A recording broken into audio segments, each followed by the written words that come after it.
जय श्री श्याम बच्चों। तो सर अपन लोगों ने पिछले वीडियो में बच्चों टर्म वन एग्जाम के लिए ये कहा था कि पार्टनरशिप जो है एक इम्पॉर्टेंट टॉपिक रहेगा और टर्म वन के एग्जाम्स में आप लोग पार्टनरशिप ही वहां पर पूछी जाएगी आपसे, करेक्ट। तो सर पार्टनरशिप की प्रिपरेशन प्रेजेंटेशन किस तरीके से अपन को करनी है वो अपन इस वीडियो में समझेंगे कि अल्टीमेटली कैसे हम टर्म वन में अच्छे मार्क्स अटेन कर सकते हैं। और बच्चों ये मार्क्स जो है इसमें से 20 मार्क्स आपके बोर्ड में भी जाएंगे, करेक्ट। तो इसलिए अपन को अच्छे से इसकी प्रिपरेशन करनी है और ये पेपर अल्टीमेटली ये पर्टिकुलर जो करिकुलम है, जो पार्टनरशिप वाला जो पार्ट है, ये आपके बोर्ड के एग्जाम में फाइनल में भी काफी इंपॉर्टेंट जो है मार्क्स कंपोजिट करेगा, correct. So let's try to understand कि किस तरीके से अपन पार्टनरशिप को अच्छे से कवर कर सकते हैं। तो लेट्स ट्राई टू अंडरस्टैंड। बच्चों देखो, जब आप लोग पार्टनरशिप करोगे तो पार्टनरशिप में आपको सब चीजों का ध्यान रखना है। काफी सारी चीजें इसमें, कुछ यहाँ पर थ्योरेटिकल कॉन्सेप्ट्स होते हैं जिनको आप इग्नोर कर देते हो, हाँ कि ना? बिल्कुल सर कर देते हैं।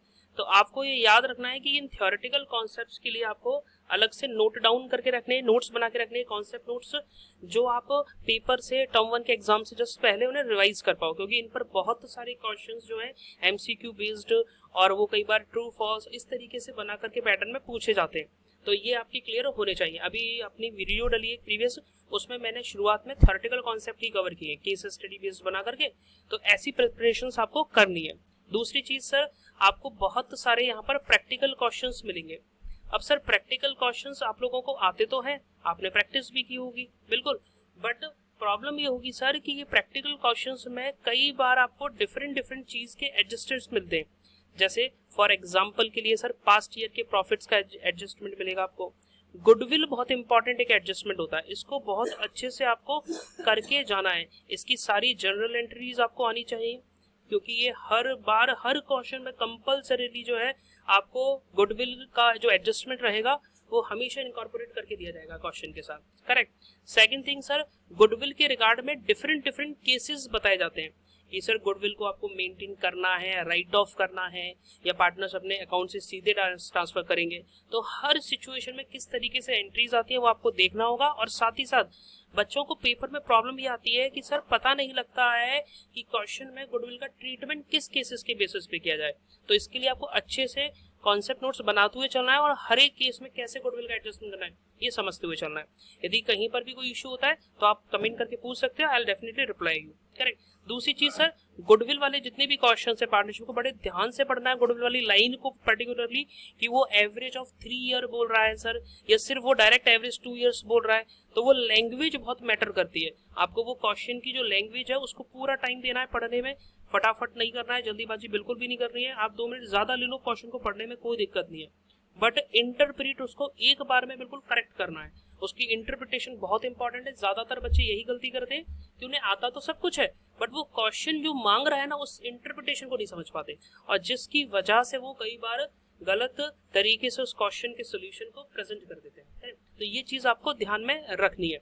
दूसरी चीज बच्चों, एक यहाँ पर कोई भी क्वेश्चन आए, चाहे वो कॉन्स्टिट्यूशन से रिलेटेड हो, रिकॉन्स्टिट्यूशन हो फॉर्म का, डिसोल्यूशन हो, चाहे न्यू पार्टनर का एंटर होना हो, हर केस में सर ये रेशो जो है ना वो बड़े परेशान करते हैं बच्चों को। तो इस रेशो की आपको अलग से स्पेसिफिक प्रैक्टिस करनी है। सैक्रिफाइसिंग रेशो, गेनिंग रेशो किस तरीके से निकालते हैं, और इन क्वेश्चंस की लैंग्वेज बहुत अच्छे से पढ़नी है, क्योंकि बड़ा ही इजी कॉन्सेप्ट है। बस अपन क्या करते हैं, रटने लग जाते हैं। रटना नहीं है, लॉजिकली समझना है कि कैसे अपन कैलकुलेशंस करते हैं। तो इससे पार्टनरशिप करना आपके लिए काफी हद तक ईजी हो जाएगा। सेकंड थिंग जो इसमें रिवैल्यूएशन अकाउंट बहुत बार पूछा जाता है, पेपर में काफी हॉट टॉपिक रहता है ये, इसके बारे में भी काफी बातें पूछी जाती हैं सर। तो रिवैल्यूएशन अकाउंट को अच्छे से बनाना आपको आना चाहिए। इससे रिलेटेड सारे एडजस्टमेंट आपको अच्छे से कवर करने, क्योंकि ये पेपर्स में काफी हॉट टॉपिक रहता है और क्वेश्चंस इससे पूछे जाते हैं, करेक्ट। एक और अकाउंट होता है सर रियलाइजेशन अकाउंट। जब आप पार्टनरशिप को डिसॉल्व करते हो तो सारे असेट्स एंड लायबिलिटीज आपको एक अकाउंट में ट्रांसफर करने होते हैं, जहां से जाकर के हम सारे अकाउंट्स को, बुक्स को बंद कर देते हैं, करेक्ट। तो इस अकाउंट से रिलेटेड जितने भी क्वेश्चंस हैं, जितनी भी अल्टीमेटली जनरल एंट्रीज हैं, उसकी अंडरस्टैंडिंग अच्छी से होनी चाहिए आपको लॉजिकल वे में, करेक्ट। आपको रटना बिल्कुल भी नहीं है, यस सर। तो ये कुछ चीजें हैं, इंपॉर्टेंट पॉइंट्स हैं जो आपको पार्टनरशिप की प्रिपरेशन के टाइम पर ध्यान रखने हैं, बिल्कुल। दूसरी चीज सर आप लोग जब भी पहली बार क्वेश्चंस करोगे तो क्वेश्चंस करते करते आप लोगों को क्या करना है, अपने क्वेश्चंस के ऊपर स्टार मार्क करना है। सर स्टार मार्क क्यों करना है? बच्चों देखो स्टार मार्क इसलिए करवा रहा हूँ मैं आपसे, क्योंकि जब पेपर से 2 दिन पहले वाला टाइम होता है ना, तो उस समय पर आप सारे क्वेश्चंस रिवाइज नहीं कर सकते। तो आपको क्या करना है, जो सिमिलर वाले क्वेश्चन है उनको स्टार मार्क नहीं करना। जिस क्वेश्चन को करने में आपको दिक्कत आ रही थी, जिस क्वेश्चन में मल्टीपल कॉन्सेप्ट एक साथ आ रहे थे, जो आपको रिवीजन में लास्ट टाइम पे मदद करेगा, ऐसे क्वेश्चंस को आपको स्टार मार्क करके रखना है बच्चों, और जो लास्ट टाइम में आपको रिवाइज करके जाने हैं ध्यान से, करें।